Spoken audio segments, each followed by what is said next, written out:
Okay, so good day. Our topic for today is about research impact, no? Considering the promotion, dissemination, and utilization of research. No? Research plays an important role in driving innovation, competitiveness, and sustainable growth in the business. No? The impact research in business setting refers to the measurable and meaningful change it brings to an organization, industry, or society. It could lead to the development of new products, no, enhancement of processes, no, informed decision making, or creation of new markets. No. Let's say, for example, no, a retail company conducting customer behavior research might discover patterns that lead to a more efficient sales strategy, boosting overall revenue. And to give us more details about the topic, let us all welcome our presenter this morning. Go ahead. Mas ko na. Good morning, Doc. Good morning, everyone. I'm Ricardo Sunga, and today we're going to dive into the missing world of research impact and dissemination. So, research is more than just gathering data and publishing papers. It's about creating real change in society, academia, and beyond. So, let's explore how research makes a difference and how we can effectively share our findings with the world. So, first, let's talk about what is research impact. And research impact refers to how a piece of research has contributed to the world. So, research impact could be a meaningful effects that research has beyond just being published in academic journals. It represents the influence of research on different aspects of society and knowledge. So, here are the six key areas where research can make an impact. First, we have academic contribution to knowledge within the discipline. So academic, could be expanding knowledge within a field, inspiring new studies, or advancing theories and methodologies. So second, we have societal improvements in quality of life, health, or well-being. So societal could be research that improves quality of life, or it could be a studies on poverty reduction that shape government programs. So third, we have economic, so contribution to job creation, industry, innovation, or cost saving. So it could be a studies about creating jobs, fostering innovations, or saving costs. So could a best example will be a research in artificial intelligence leading to new business opportunities. Next, we have cultural. So measures how a cultural work influence ideas, values, and beliefs. So it could be a research on studies on historical events or even studies that can shape cultural narratives within a community or a country. So number five, we have environmental contribution to sustainability, conservation, or climate change mitigation.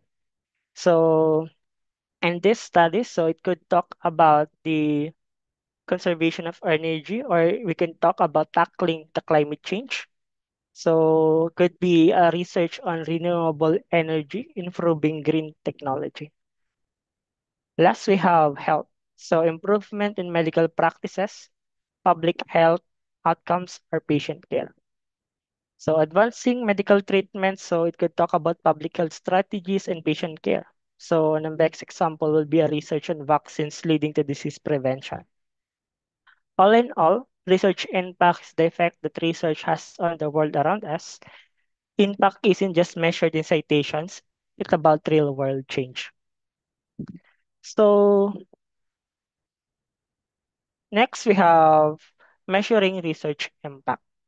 So, measuring research impact is crucial in understanding how research contributes to society, academia, and industry. So, how do we measure impact? So, there are two key approaches to measure impact. First, we have quantitative. So, these provide numerical data to measure the reach and influence of research. Example includes citation counts, Ultrametrics or social media mentions online discussions, so number of patents, licenses, or commercial products, so financial metrics, economic value, cost saving, or revenue generated.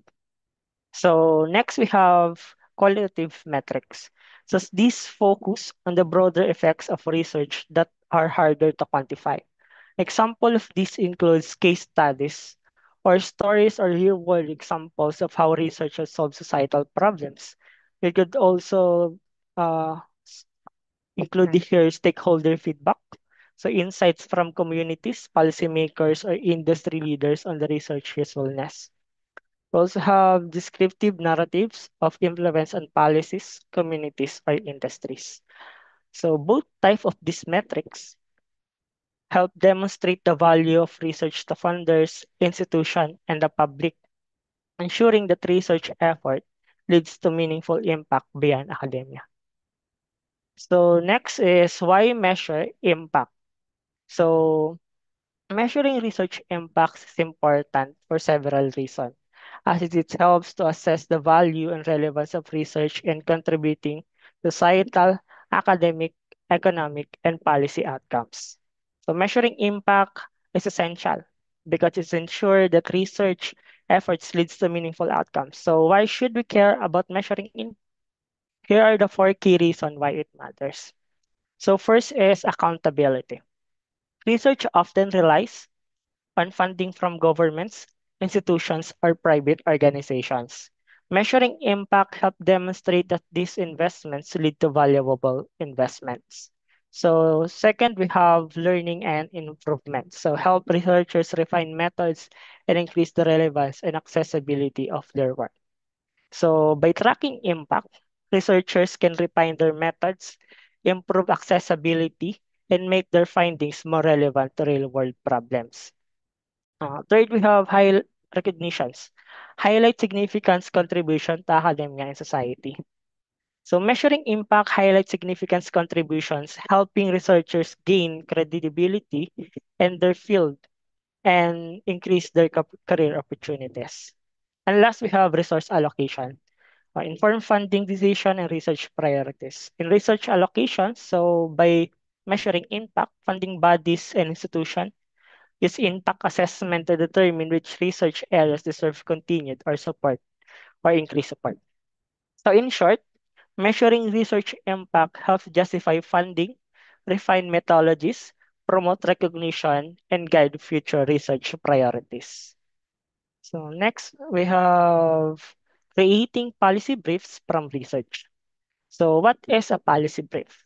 A policy briefs are a key tools to present research and recommendation to non-specialized audience.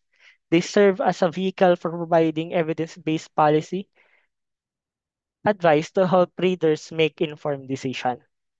So a policy brief is a short, well-structured document that translates research findings into actionable recommendations for individual specialist policymakers, since policymakers may not have the time or expertise to go through lengthy academic policy or papers. A policy brief simplifies the research into a clear and practical format. So, a good policy brief should clearly define the issue. So, what is the problem? Why is it important? Present policy options. What are the possible solutions or approaches? Provide strong evidence-based recommendation. What is the best course of action based on research finding? So planning your policy brief should consider the following. First is the purpose. A policy brief informs readers about an issue, present policy options, and make recommendation. It should be focused, concise, and emphasize the urgency and benefits of the proposed policy. Second, we have audience. The brief should be accessible and tailored to specific audience, considering their knowledge, interest, and openness to recommendation. Next, we have content. A policy brief should be clear, concise, and centered on one topic, avoiding unnecessary details. It should not exceed 1,500 words and should use plain language. So last, we have the structure should guide the reader from the problem to the solution with clear headings such as summary, context, analysis, consideration, and recommendation. It should align with the audience interest, balancing evidence with clarity. So all in all, a policy brief is a powerful tool for influencing decision makers, ensuring that research leads to tangible changes in society. By making research finding accessible and actionable, they help bridge the gap between the academia and real-world policy implementation. So next is why engage stakeholders and the public. So engaging stakeholders and the public is essential for ensuring that research is relevant, useful, and impactful. Stakeholders can include policymakers, businesses, community organizations, and the general public. So why is engagement important? So first is relevance and application. Engaging stakeholders ensures that the research addresses real-world problems and is directly applicable to the communities or industries it intends to benefit. So by engaging stakeholders, we could ensure relevance. So engaging stakeholders helps shape research questions that matter. It could provide practical solution. So next is accountability and trust. Involving the public build trust in research processes, especially when data is shared openly and stakeholders have input into the research design and outcomes. So by involving stakeholders in research process, it could foster transparency, increasing public trust in research findings. So next is improve outcome. Stakeholders and public engagement can lead to better or more effective research design, findings, and solutions by incorporating diverse perspectives. So by engaging stakeholders and the public, it could lead to better outcomes. So gathering input from diverse perspective enhances the quality of research, making findings more applicable and effective. So next is engagement in different stages of research. So first, let's talk about when should engagement happen. So engagement should happen or occur at all stages of research in planning and design, implementation and data collection, and dissemination and application. So in planning and design is goal and questions, knowledge gap, and priorities. So in planning and design, we should identify key issues and set research priorities. So implementation and data collection is research process, ongoing communication. So in implementation and data collection, so by ensuring the research process is inclusive and reflects different perspectives. So dissemination applications, accessible findings using platform to reach public.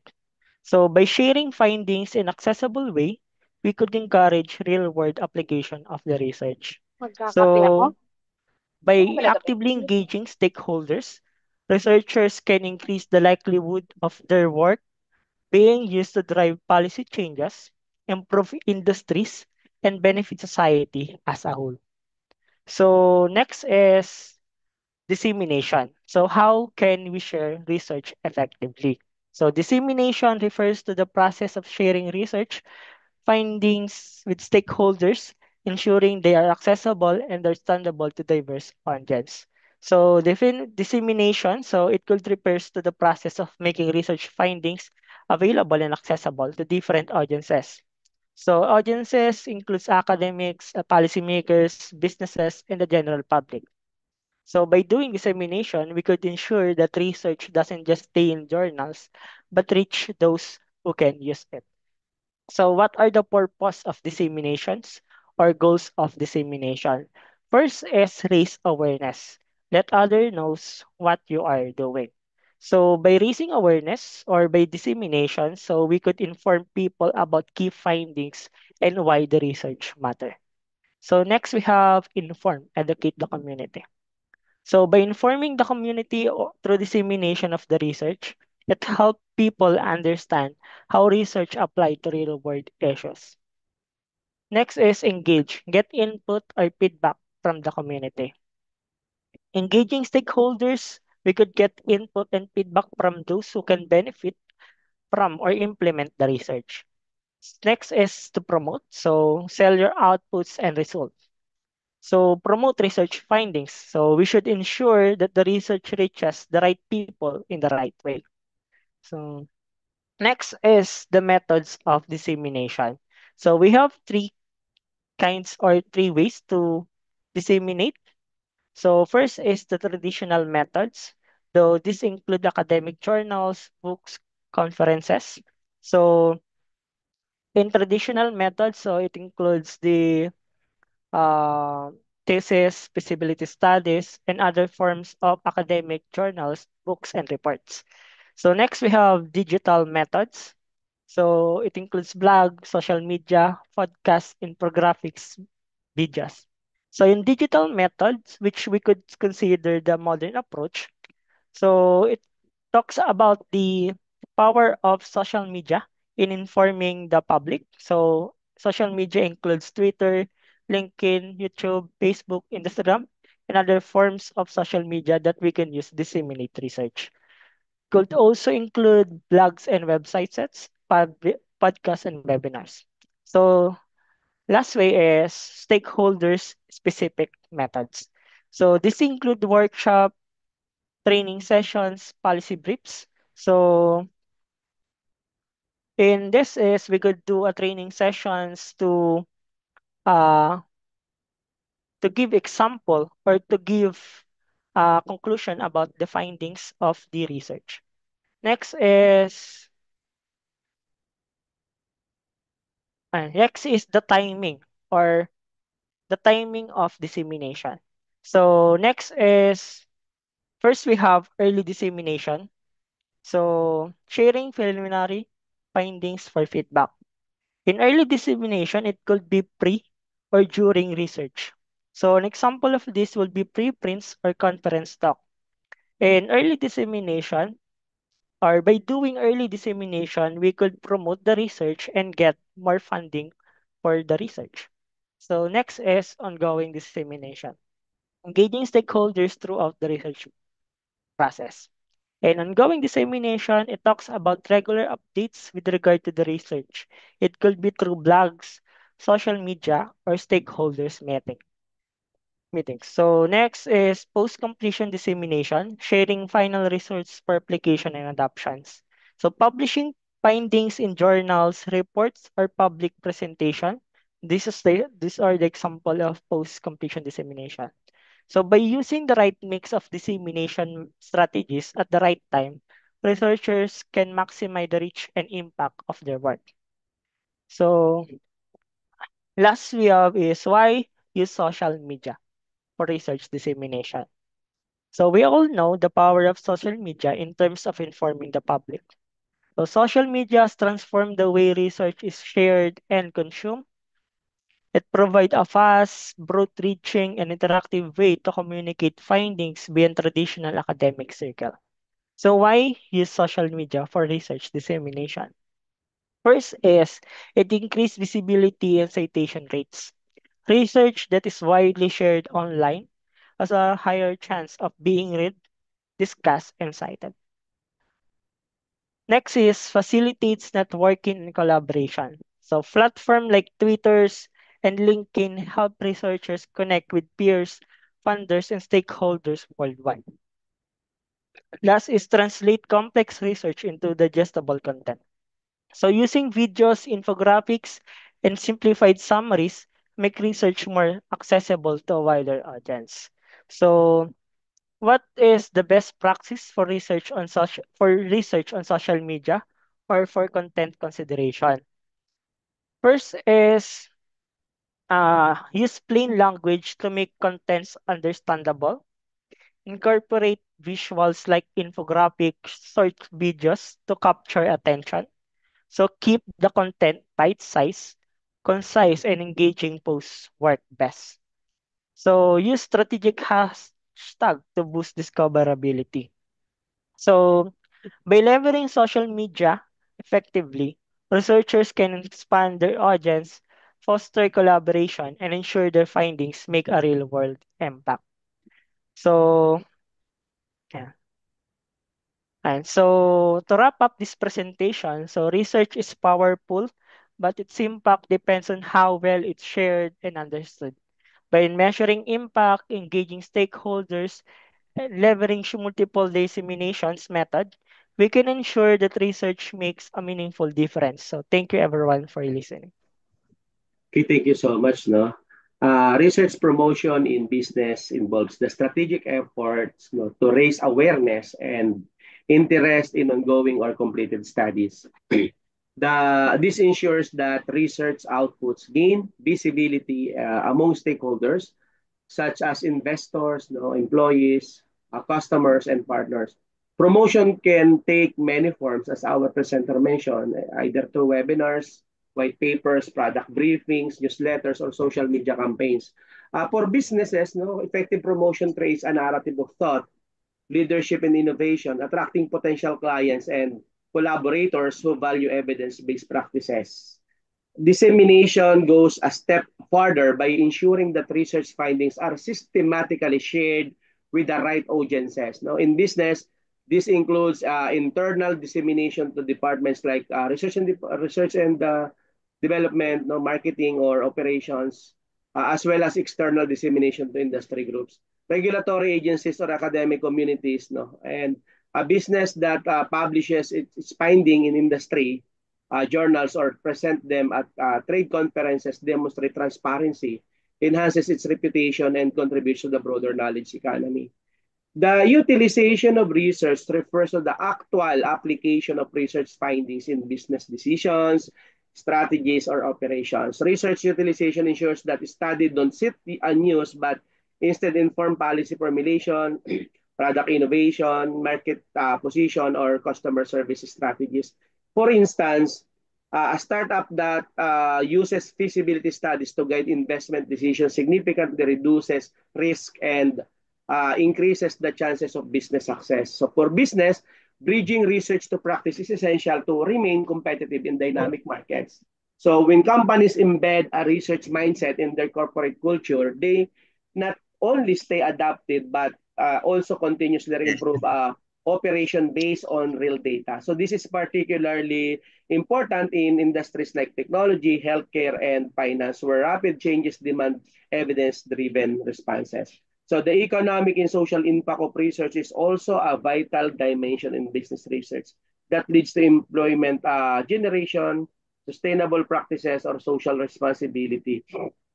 Initiatives strengthen a company's brand and stakeholder trust.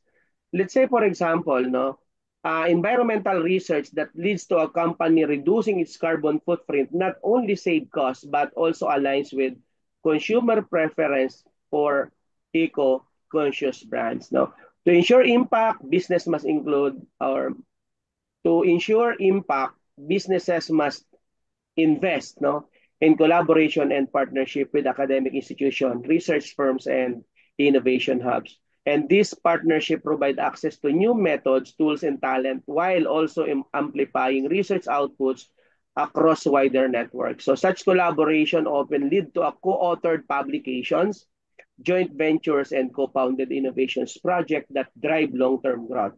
So the cycle of research from promotion and dissemination to utilization and impact forms a strategic foundation for business growth. It fosters a culture of learning, improves stakeholder engagement, and aligns customer or company goals, no, with broader economic, technological, and societal advancement. So, embracing research not just as a support tool but as a core business driver enables business to lead in innovation and shape the further future of their studies or and then their industries. Okay, thank you so much.